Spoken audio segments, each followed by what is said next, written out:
السيناريو يعني متقدمين.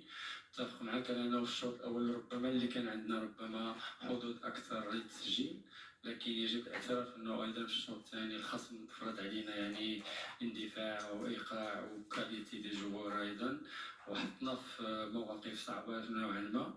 فما تنظنش انه افراط يعني في الثقه بقدر ما انه ايضا للخصم لو ميريت ديالو. يعني يجب ان نعطوا المنتخب السنغالي ما يستحق، لانه المنتخب قوي. كان عندنا ربما امكانيه انهاء المباراه ربما بهدف ثاني في الشوط الاول يخلينا ربما نسيروا المباراه باريحيه، ولكن هذه هي كره القدم حتى بالنسبه للكبار، فما بالك بالنسبه للصغار اللي ونيفو ربما ديال التدبير ديال المشاعر، وهذا صعب شويه جدا. لذلك احنا فخورين بالوليدات الصغار. شكرا كوتش.